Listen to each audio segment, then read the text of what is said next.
Taarifa ya dharura kutoka kwa jeshi la polisi imetikisa medani ya siasa nchini Tanzania.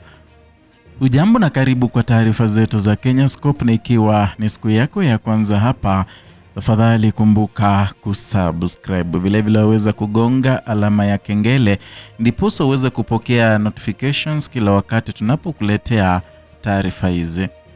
Na jeshi la polisi nchini Tanzania limemuita Hilda Newton kufika kituoni ili kusaidia uchunguzi kuhusu kauli aliyochapisha Aprili tarehe 10 mwaka 2026 akidai kuwepo kwa njama ya kumuua kwa risasi kiongozi wa upinzani Tundu Lissu. Kwa mujibu wa taarifa rasmi iliyotolewa na jeshi la polisi Aprili tarehe 22, hatua hiyo ni sehemu ya uchunguzi unaoendelea ili kubaini ukweli wa madai yaliyotolewa hadharani. Polisi wamesema wanakusanya ushahidi ili kuthibitisha iwapo taarifa hizo zina msingi wa kweli au la, na ili kuwezesha hatua ya kisheria kuchukuliwa pale inapobidi. Na katika mchakato huo, mamlaka hiyo imeeleza kuwa ni muhimu kwa mhusika kufika binafsi mbele ya vyombo vya dola na kuwasilisha vielelezo vinavyoweza kuunga mkono madai aliyoyatoa. Hatua hiyo imeelezwa kufanyika kwa mujibu wa sheria, hususan kifungu cha 11(2) cha sheria ya mwenendo wa makosa ya jinai kilichofanyiwa marekebisho mwaka 2023. Kwa mujibu wa kifungo hicho, mamlaka za uchunguzi zinaweza kumuita mtu yeyote kutoa ushirikiano katika uchunguzi wa jinai pale inapohitajika.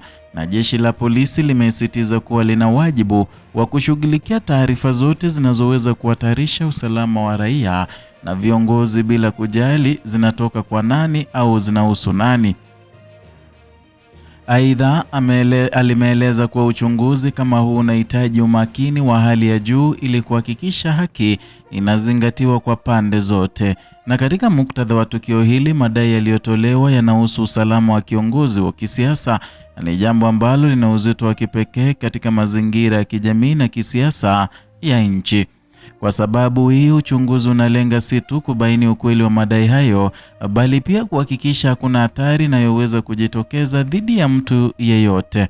Kwa upande mwingine, mamlaka imewataka wananchi kuwa waangalifu wanapotoa au kusambaza taarifa ambazo hazijathibitishwa.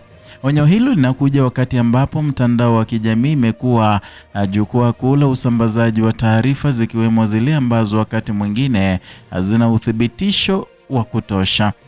Na polisi wamesisitiza kuwa usambazaji wa taarifa zisizo na msingi unaweza kusababisha taharuki, hofu au hata kuathiri utulivu wa jamii.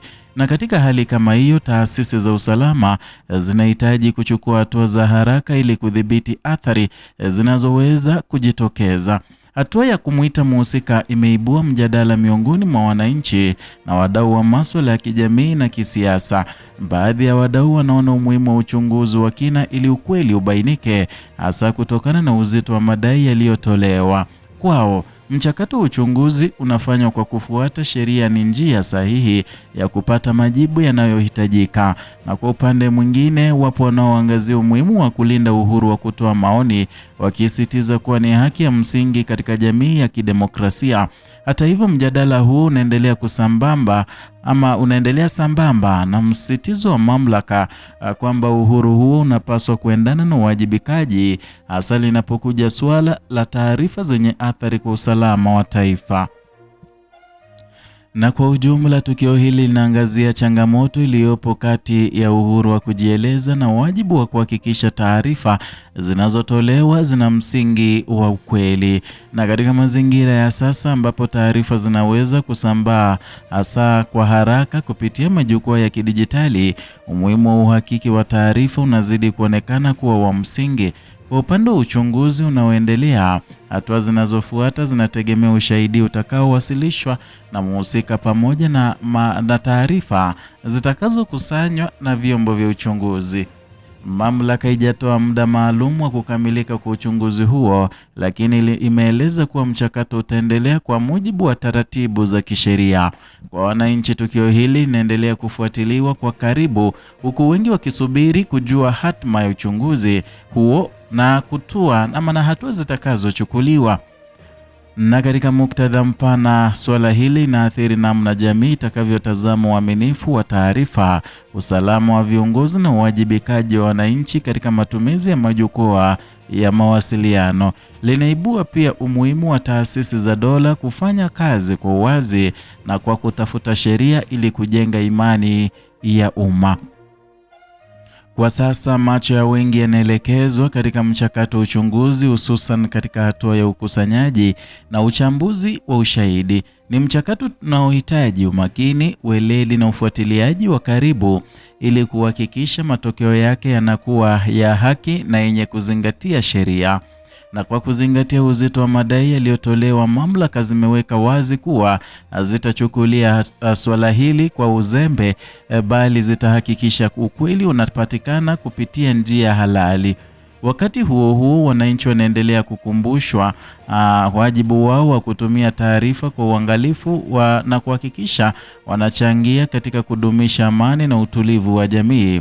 Na wakati uchunguzi ukiendelea, ukweli ndio unaosubiriwa na matokeo yake yataeleza mwelekeo wa uwajibikaji, usalama na matumizi sahihi ya taarifa katika jamii. Ni hayo tuliyokuandalia mpenzi mtazamaji kutoka hapa Kenyascope, chaneli yako pendwa inayokuletea taarifa hizi pamoja kwa kina, uchambuzi wa kina bila kupindisha wala kuegemea upande wowote. Ikiwa wewe ni mgeni hapa, kumbuka kusubscribe, kulike na kushare video zetu, na vilevile gonga alama ya kengele ndipo uweze kupokea taarifa zetu pindi tu tunapozileta hewani, manake hapa ndipo unapopokea taarifa za kweli.